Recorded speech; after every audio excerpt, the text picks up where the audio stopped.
Well, take a look at this wild video. Protests erupting outside a New Jersey ICE facility, and they got violent very quickly, defying New Jersey's Democratic governor, who just announced peaceful protected protest zones outside Delaney Hall. And now a New Jersey man is facing charges for allegedly kicking and biting ICE officers. We are expecting more protests today, so let's go live to Newark, New Jersey, where our Steve Harrigan is ready for anything. Steve, what does it look like behind you? Aisha, those protests already underway here. We've got a small pro-ICE group here, about 24 people, and then several hundred anti-ICE protesters. They're pretty much cursing at each other, separated by some of those metal barricades. The goal over the past 24 hours was to set up a safe zone, this according to the governor, where people could protest peacefully. That did not happen last night. Instead, we saw state police march in after being unable to clear the road. They used shields and batons and then used pepper spray and flashbangs to try and clear the protesters out, about several hundred strong. This is what that scene looked like last night. Another explosion there of tear gas. It's clear these protesters were here to fight. Just around 10 p.m., things changed. They brought cases and cases of water out to wash their eyes when that tear gas hits. And that's what's going on now. A confrontation between the two sides for control of these streets out in front of the detention center. As often happens, the crowd really changes after 10 o'clock. Then it was mainly young people, a lot of them with helmets on, with gas masks, looking for a fight. The question now is, how long is that fight going to continue? We've heard from the Attorney General saying this can't go on. He's talking about some of the agents being bitten in scuffles in the crowds. But it looks like they're gearing up for probably more trouble after dark here once again. Aisha, back to you. Okay, we know you will keep an eye on that very closely for us, Steve. Thank you very much. We'll come back to you live as soon as something happens. Meantime, listen to this. My administration will be working together with community members, faith leaders, advocates, and state police to help people move there today. Our top priority is public safety, and we need to take this opportunity to lower the temperature now. Well, that is New Jersey's Democratic Governor Mikie Sherrill finally bringing in the state police to help calm the area. Let's bring in former acting DHS Secretary Chad Wolf to help us unpack this picture that we're watching unfold out in New Jersey. Chad, welcome to the program. So she just announced a protest zone around the Delaney Center facility. State police has finally been brought in after we saw so many scuffles this week back and forth. Why did it take so long for this Democratic governor to bring in law enforcement?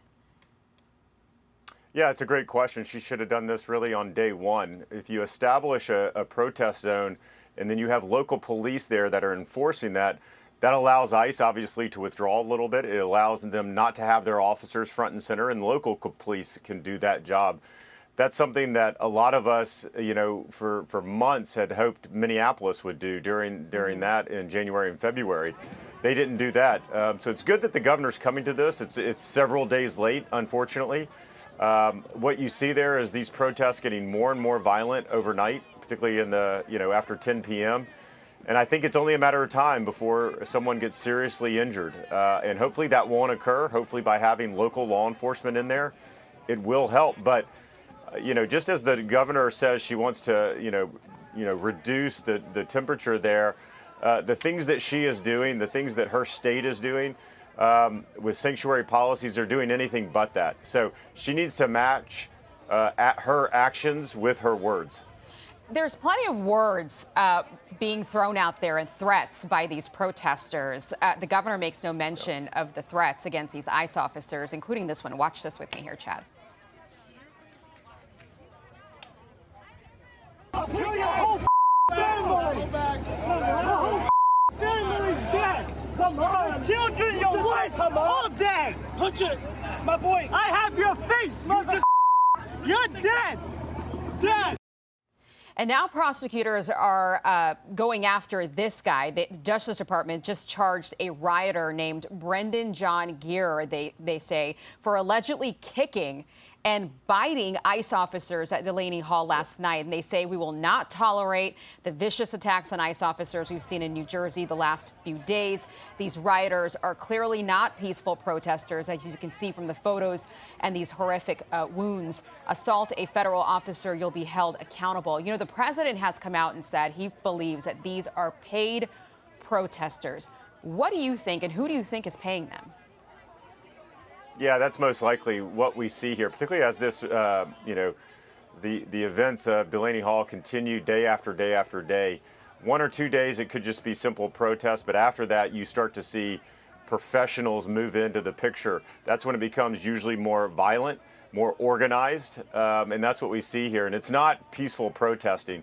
You may have a portion of that group that is not violent, but a portion certainly is. And then that's where law enforcement officers have to use the appropriate amount of force to make sure that they're not only protecting themselves, but they're protecting that facility as well. So what we see there at night is just what we saw in places like Seattle and Portland and Minneapolis, is that at night it starts to get very violent. And then that's where you need local police, ICE, and others working together to diffuse the situation. But, you know, when I hear Governor Sherrill say that, that it's ICE, it's federal law enforcement that is antagonizing this day after day, she is blaming law enforcement for violent agitators. That's what's going on here. It's absolutely the wrong message I think it sends to folks in New Jersey and elsewhere.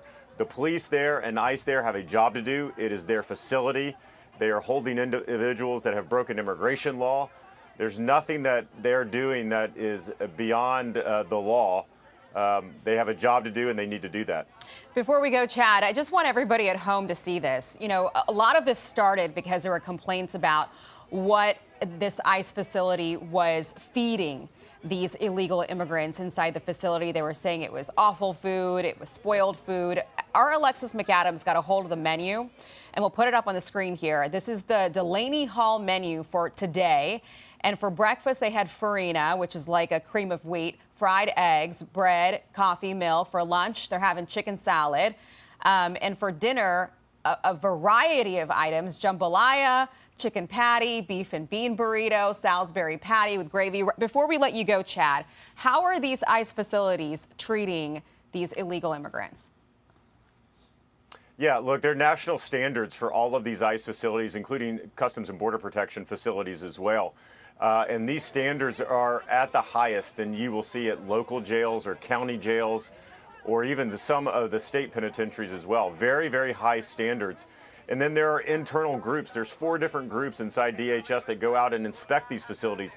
And then there are outside groups that go out and inspect these facilities. So this idea that somehow they're subpar conditions, or they're not, getting the right food, or they're not getting the right medical care. They even allow for mental health checks for some of the detainees. And so in many instances, these detainees there are getting some of the best health care that they have likely ever received in their life. And so when I hear that the facilities, this is from the left has done this years and years and years. It doesn't matter the facility, whether it's Delaney Hall or elsewhere. They will talk about how it's bad conditions, it's bad food, you're not getting medical care. That's not actually what they care about. They want these facilities closed. They don't believe anyone should be in detention. And just like the Biden administration, they want them all released on parole and into every American community. Yeah, well, that's not happening under this administration. Chad Wolf, thank you for joining us on this breaking news. Appreciate it.